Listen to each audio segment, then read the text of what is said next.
안녕하세요. 포유 한율연구소입니다.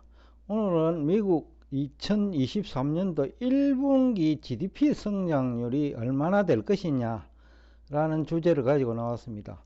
1월까지만 하더라도 경제 전문가들은 0.1% 정도 성장할 거로 봤죠.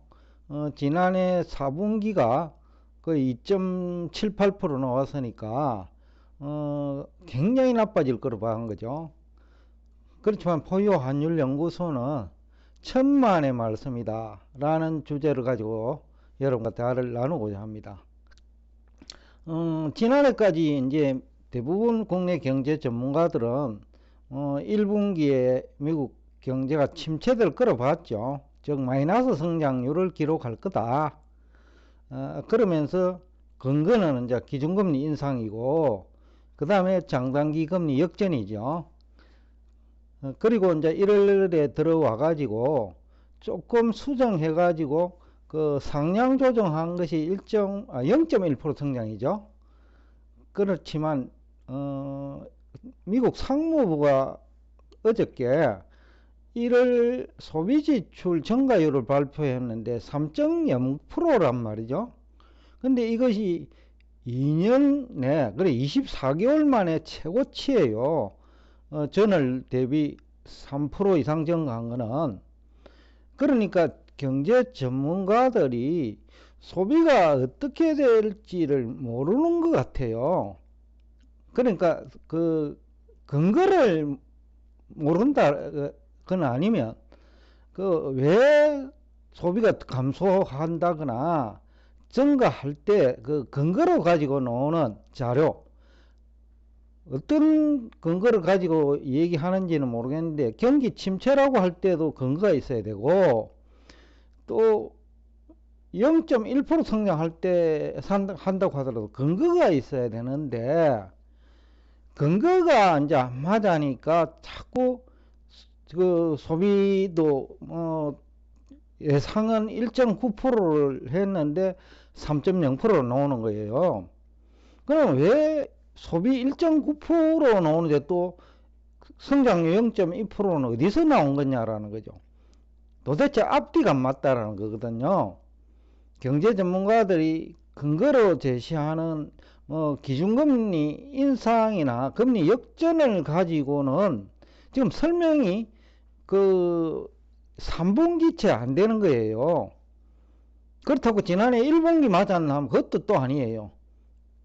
그러니까 이 경제 전문가들이 가지고 노는 경기 선행지수를 지금 제대로 점검을 못하고 있다.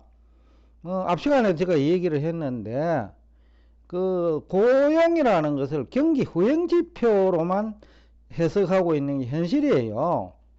그런데 여러분들 상식적으로 경제학을 모른다고 생각하고 한번 생각을 해보면 고용이 증가하면 소비 증가하잖아요. 그러면 고용은 경기 후행지표입니까? 경기 동행지표 내지는 미래 3개월 내지 6개월 후 소비에도 영향을 주니 고용이 지난 1월에 서프라이즈란 말이죠. 경제 전문가들은 감소할 거라고 봤는데 고용이 그러면 서프라이즈가 나왔으면 그것도 거의 3배 정도 서프라이즈가 나왔으면 경제 성장률 전망치가 획기적으로 개선되어야 된단 말이죠. 그런데 고용을 경기 후행지표로 보니까 이 계속 안 맞는 거예요. 그런데 피해자는 그럼 누가 되죠? 그럼 1분기 경기 침체 예상 내지는 0.1% 성장한다 하면 주가 내려야죠. 주식 팔아야죠. 그래서 그분들이 1분기에 주가가 폭락할 것이다 라고 예상했는지는 모르겠어요. 그러나 근거가 설득력이 없기 때문에 즉 경기 후행지표로 해석하는 고용이 경기 선행지표 역할을 하는데 획기적으로 지난 1월에 고용이 증가했기 때문에 즉 경제 전문가들의 예상보다 거의 3배 가까이 고용이 증가했기 때문에 그것이 1분기 성장률에 영향을 준다는 거죠.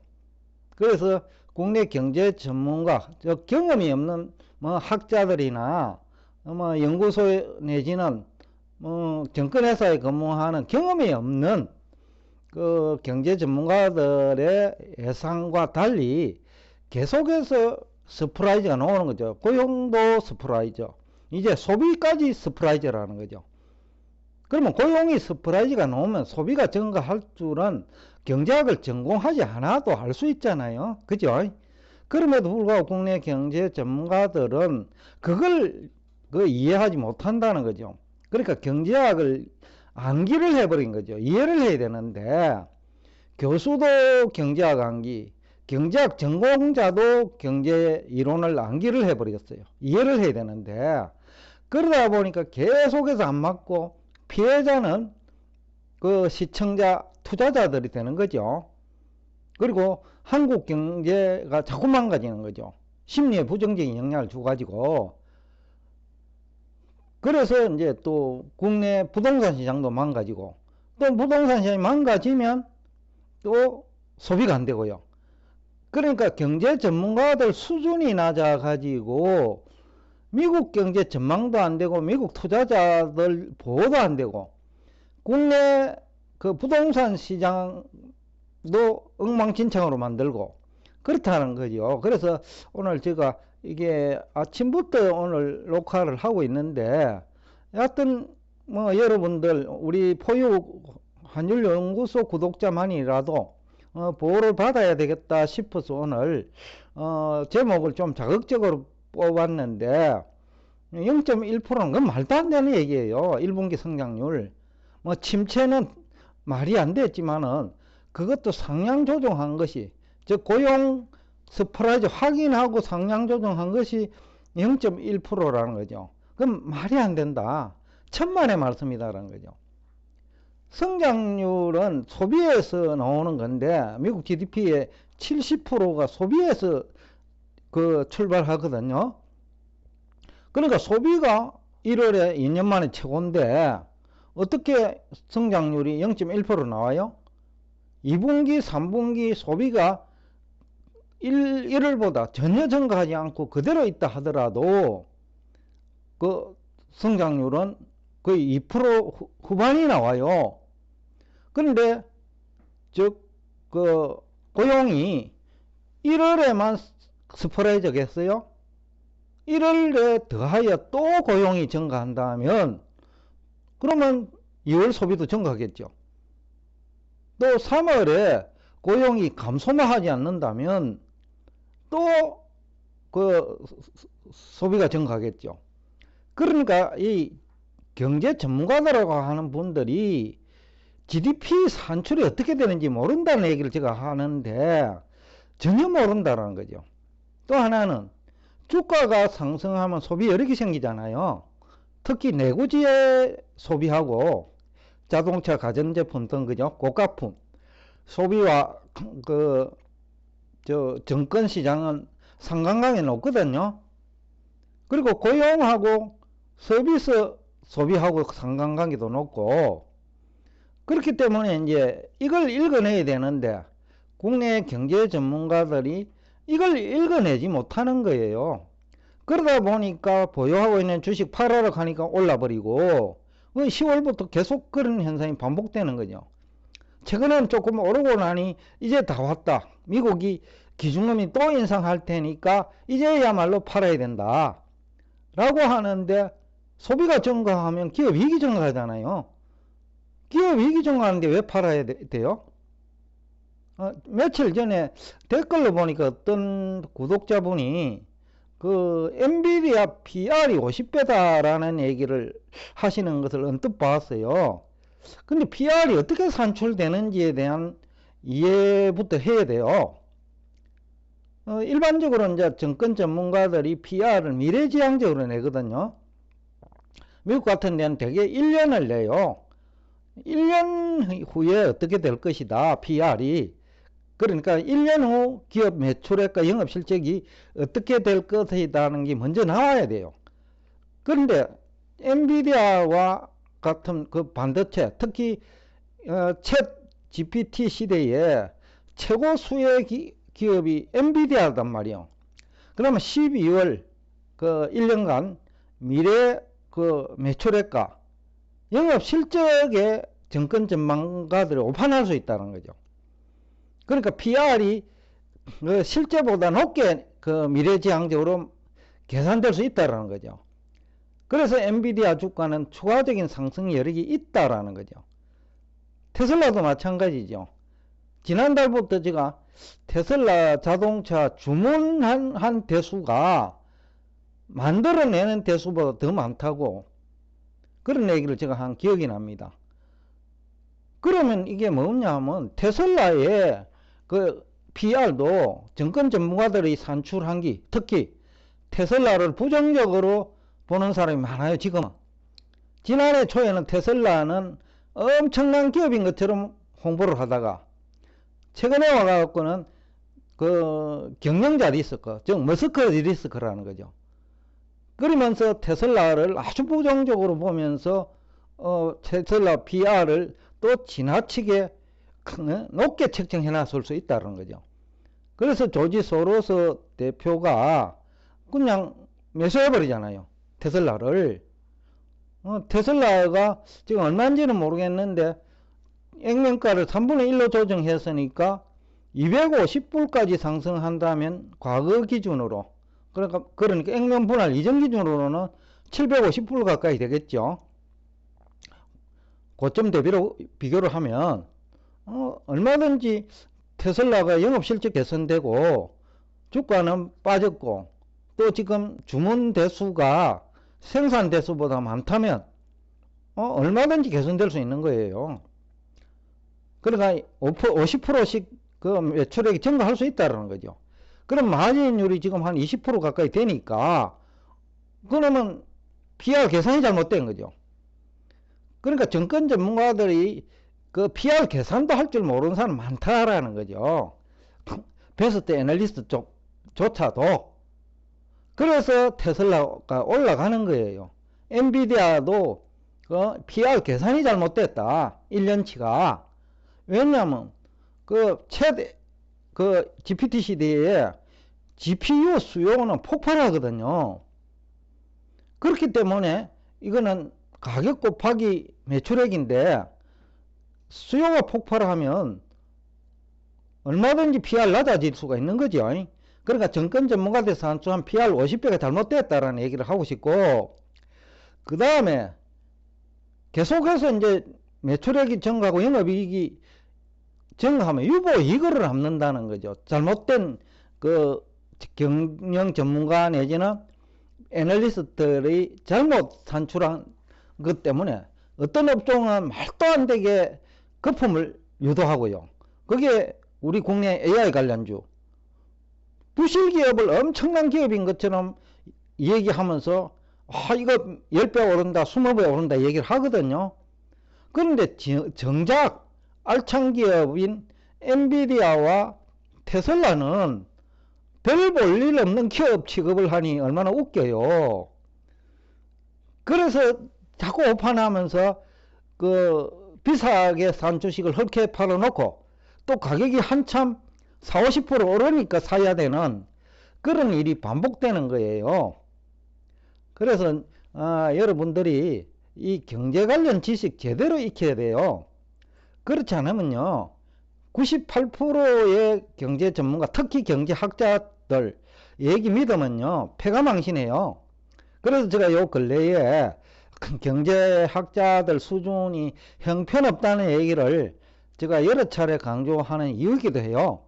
왜냐하면 여러분 보호를 하기 위해서 그렇게 강하게 얘기를 해야 좀 머리에 자극이 올 정도로 남지 않겠어요? 그래서 제가 이제 그런 얘기를 하고 있고, 그 다음에 이제 그 1월 소비 지출 3.0% 증가를 보면 한 달이기는 하지만은 연율로 따지면요 30% 성장하는 거예요. 그러면 3월 나누면 예? 그 2월 3월에 소비 지출 증가가 없다 하더라도 감소만 하지 않으면 10% 성장하는 거예요. 1분기에. 물론 다른 부분이 있겠죠. 그 투자라든지 그런 부분에서 마이너스가 나올 수 있고, 정부 지출도 1분기에는 일반적으로 작아요. 그런 쪽에서 이제 조금 마이너스 요인이 있기는 하지만은, 그렇지만은 1분기에 포유 환율 연구소는 최소한 2.0% 성장할 거다. 그러니까 국내 경제 전문가 아니면 미국 경제 전문가들 예상이 0.1%니까 거의 20배죠.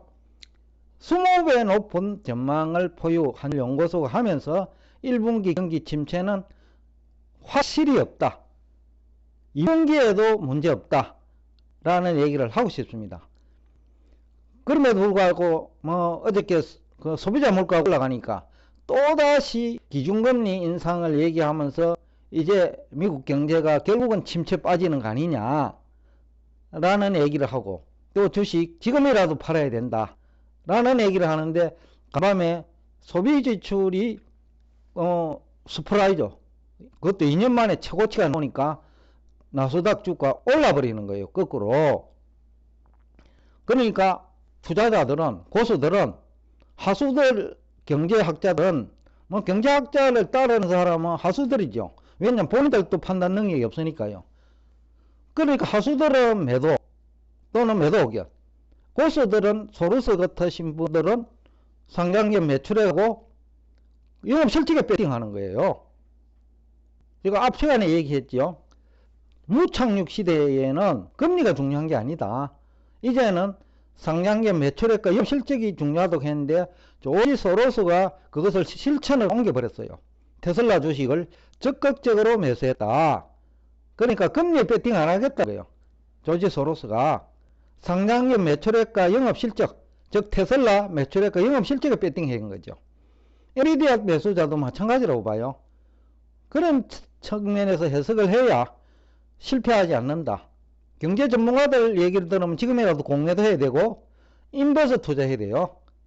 그런데 그 다음에 투자의 기재라고 할 수 있는 조지 소로스나 그 다음에 워런 버핏들 보면 투자를 하고 있단 말이죠.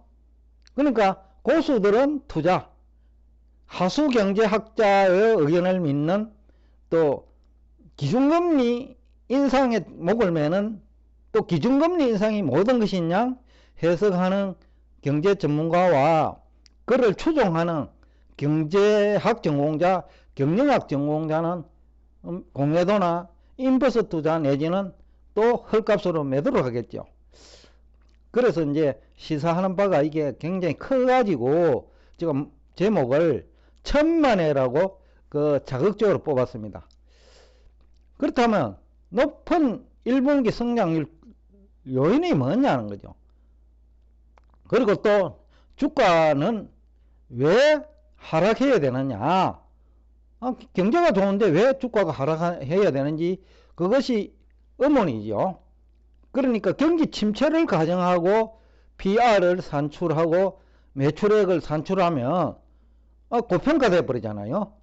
근데 무착륙을 가정하고 실제로 1월이 3% 소비 지출 증가는요 엄청난 거예요, 이거요.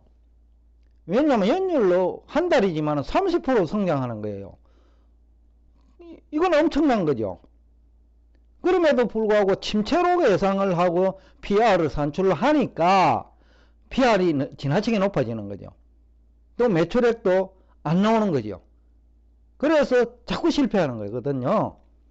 그런데 그렇다면 이것이 이유는 뭐냐는 거죠. 그래서 고용 증가가 가장 중요한 소비 증가 요인이다. 또 임금 상승도 소비 증가 요인이다.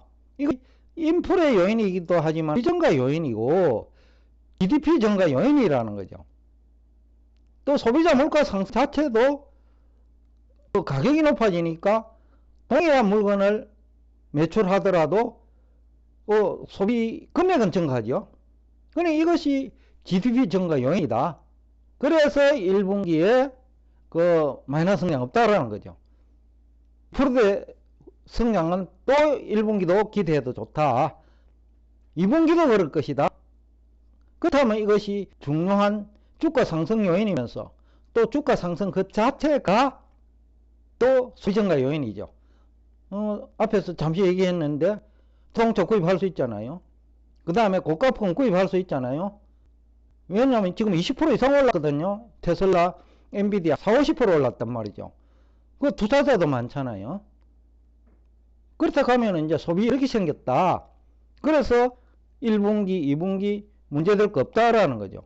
그것이 이제 가장 중요한 핵심 포인트인데 자꾸 기준금리에서 초점을 맞추다 보니 미국 경제는 망가지고 과거에 없었던 위기가 오고 미국 주가도 폭락하는 그 주장이 나오는 거예요.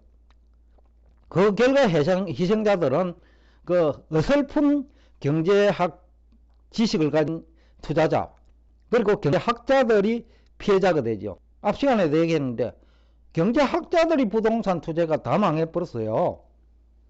또 경제 전문가, 정권 전문가들이 주식 투자해갖고 다 걸려들었어요. 그게 실제 있었던 사례 때문에 제가 이게 격투기만큼이나 재미난 시장이다. 포유환율연구소도 정의미 있어요. 포유환율연구소 예상대로 가니까 마치 격투기 선수라고 하면 계속 이기는 거하고 똑같은 거죠. 그게 재미나는 거죠. 배 터지는 것도 없이. 그래서 이게 높은 1분기 성장률이 주가 하락 요인이냐 이거죠. 뭐 대부분 경제 전문가는 기준금리 인상한다고 하락 요인이래요.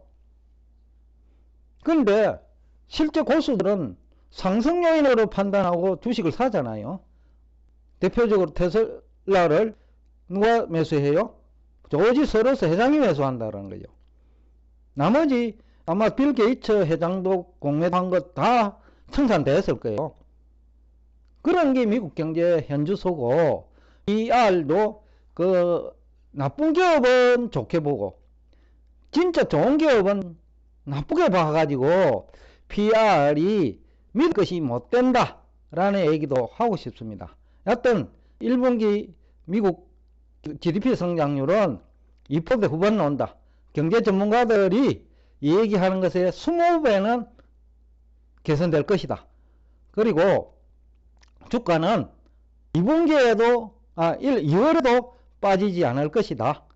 혹자들은 2월에 빠진다고 기다렸다가 3월 매수하자라고 하는데 그런 일은 발생하지 않을 것이다. 미국은 그렇다 이거죠.